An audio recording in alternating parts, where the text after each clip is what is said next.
going to be a simple and easy guide today. This video, however, will contain spoilers for a lot of Monster Hunter Stories 3. I wouldn't watch if you're only on the second area or are sensitive about these things. Calamity Elder Dragons are 4 incredibly difficult fights that you'll run into during your time in Monster Hunter Stories 3. They're vastly more powerful, more tanky, and more challenging than anything you'll face in your time throughout the game, in lieu of anything like, say, a tower or a challenge mode or what have you. Now that I've finished my playthrough, thank you Capcom for the early copy, here's how I took them on and how I hope you can too. This intro will be same for all of the Calamity Elder videos that I plan on making, so if you've heard this before, you can go ahead and skip onwards. These super bosses are spawned by fighting things at night. That's it. You can't beat things in the overworld, it has to be in the fight screen itself, but if you're over leveled enough you can still force the spawn by using the quick finish option.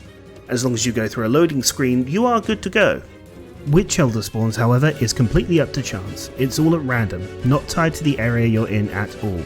You could be in the desert and get a cutscene of some bastard cutting about in the iced peaks about half a continent away, so expect to be resetting if you're targeting a certain fight. Anyways, onto the prep, and what you need to understand about the fights before taking them on. If you think you're all clued in, you can skip to the next timestamp for the individual fight in this video. If we're looking at the fights themselves, stamina will be a sacred resource. The Calamity Elders will frequently use typeless skills, that is to say moves that cannot be countered in the head-to-head wheel. Your weapon skills will be essential in mitigating the damage or outright avoiding this, so armor and genes that boost stamina will be your holy grail. Additionally, you'll want to pack the following items: surrogate gems, vital essences, mega rations and rations, plus any healing that you can. The surrogate gems allow you to avoid one attack, which should be saved for the one-shot AoEs that all of these beasts carry if you find yourself out of stamina.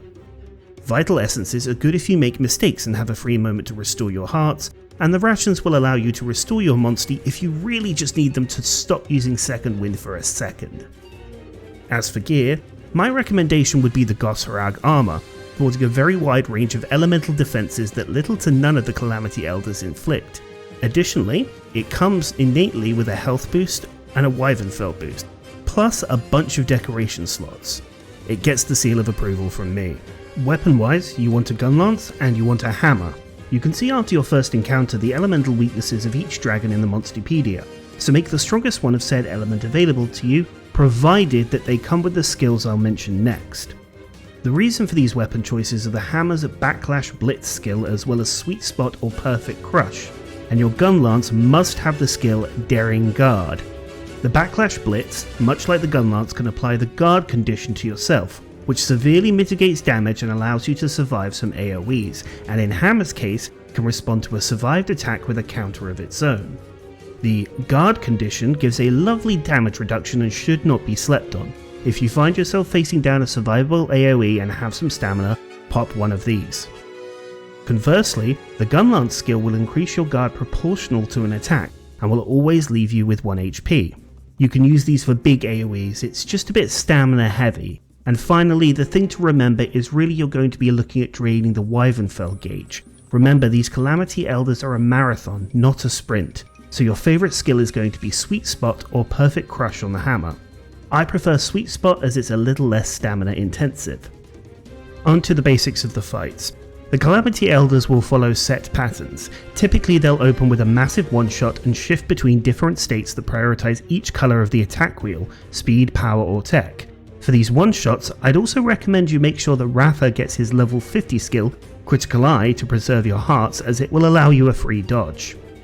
They are largely scripted in terms of what moves they choose, but you can skip moves with clever usage of the Wyvernfell gauge and your own responses including kinship attacks. The fight will be checkpointed with each quarter of HP that you deplete, so if you lose, the Elder will have their health locked to that point next time after you repel them. You still get 1 material anyway, so you can make the weapons and armor after 3 losses, but if you want the lovely rewards of taking down an Elder in one go, that's what we're here for. Oh, and make sure you do the NPC sub-stories. Not only are they adorable and in some cases very sapphic, you unlock a new monstie for your companions. I personally recommend Cora and her second monstie, or Eleanor and her first. Right, got all that then? Brilliant. This will be the standard intro for all of the Calamity Elders going forward, so let's see which one we're taking on today.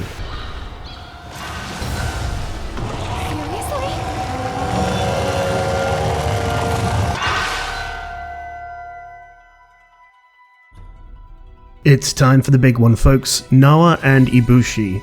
The Monster Hunter Rise Storm Serpents appear in the second area of the game, shockingly early, and will kick your teeth in if you so much as think of taking them on before you're done with the game.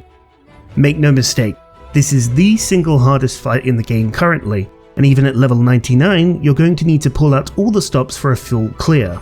The largest threat here is going to be Narwa.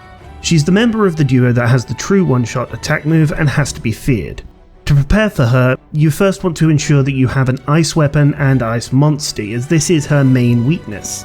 Next, remember your items. Vital essences, surrogate gems, and all the healing you can get are going to be essential if you find yourself with no stamina facing down a smite.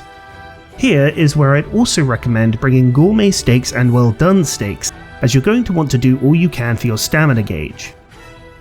In terms of partners, Korra with Garen Golem is going to be essential here for the sheer damage she does to the Wyvernfell gauge, and you will have to live and die by a timely stagger or topple, since the margin for error with this fight is much smaller.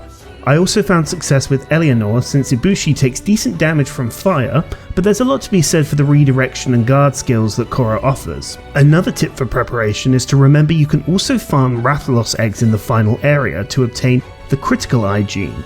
This will allow you to keep a monstie in the back for emergencies, as it will let you dodge one attack for a cost of 50 stamina. It doesn't have to be any special monstie, just something that can be switched in to dodge an attack that would otherwise chunk off a heart. Additionally, completing the second battle challenge in the Desert Zone mine area will grant you the weapon skill Absolute Evasion, which functions exactly the same but allows you to put it on your rider's weapon. It's worth slotting this in for emergencies. With the Storm Serpents, there's a lot of emphasis on AoE and damage mitigation, as you're going to have to deal with two essentially full-powered elders at the same time. It's unforgiving, unkind, and unsportsmanlike, and you will be fighting for your life. If we move on to prep for Ibushi, Ibushi does not have a true one-shot but is still capable of slamming out powerful AoE dragon moves nonetheless. You want to bring a dragon weapon, its main weakness and Narwa's secondary, so even if you go for both serpents at the same time, you'll still hit them powerfully, for example using the sweet spot skill for the hammer. Another useful thing to be aware of is Ibushi's titanic speed. More often than not, in raw speed matchups you'll find the Wind Serpent moving first, so it's here where a trusty gun lance will come into play as your third weapon. Shelling moves on the gun lance cost very little stamina, they apply the guard status, and they have speed priority. That means if you know Ibushi is going to fire out an AoE move, you can do a small bit of damage, add the guard skill to mitigate any incoming damage, and all for a frightfully low amount of stamina cost. We're talking about 10 here. On to the fight itself. The main mechanic is the resonance factor. One serpent will be in its active state and the other in a passive state. The active serpent has multiple hit zones and will take standard damage, whereas the passive one only has 2 hit zones and will often provide buffs and take less damage than normal. At the start of the fight, Ibushi is active with Narwa in passive, and in these modes Ibushi will use power attacks and Narwa will use speed.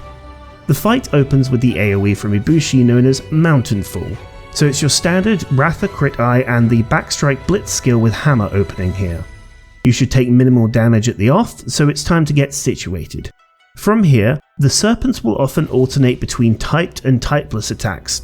So for example, you'll see Ibushi use a power move, and on the same turn, Narwa will use Ball Lightning, a single target typeless move. On the next turn, Ibushi may use Dragon's Ascent, and Narwa may use a speed attack. The scripting for this fight is incredibly dangerous and erratic, however, what I'll do is I will list the typeless skills that you'll see from the serpents. Remember that these follow an order, and they seem to do them one after the other. For Ibushi, the first one is Mountain Fall, which is an AoE dragon move. It's very dangerous. The next typeless move is Dragon's Ascent, which is a single target dragon move.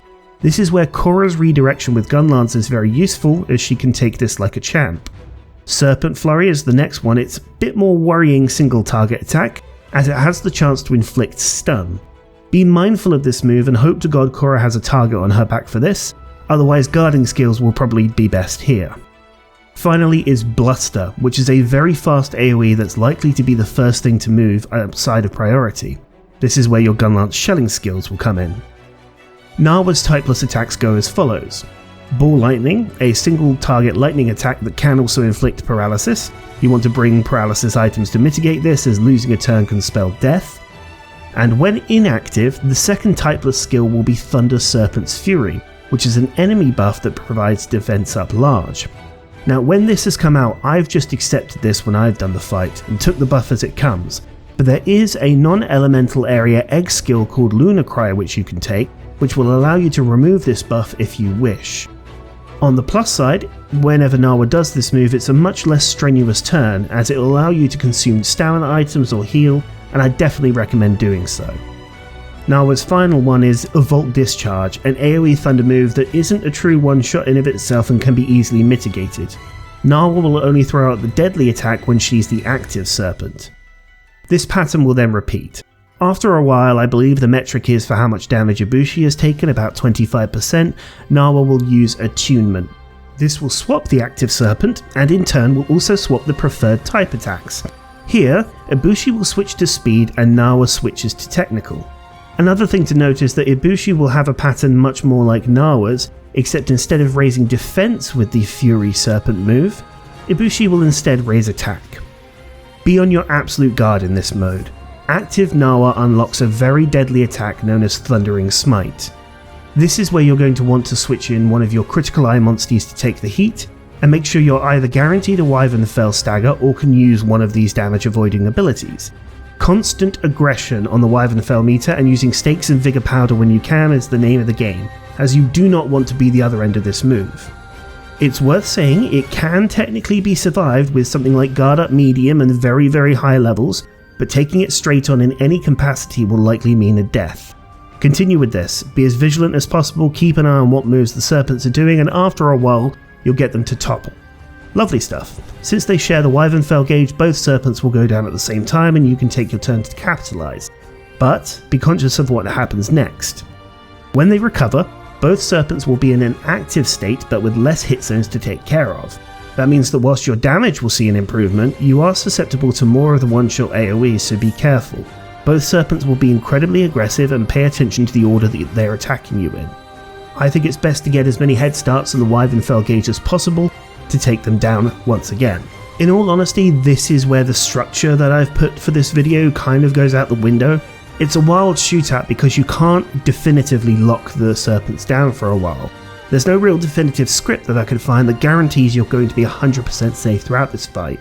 This is the final boss, this is the hardest fight that you're going into, so you're not going to be able to just steamroll your way through it. It's a cop-out, I know, but you do have to be as vigilant and as attentive as possible about the order of these typeless attacks, and scared to death of Thundering Smite.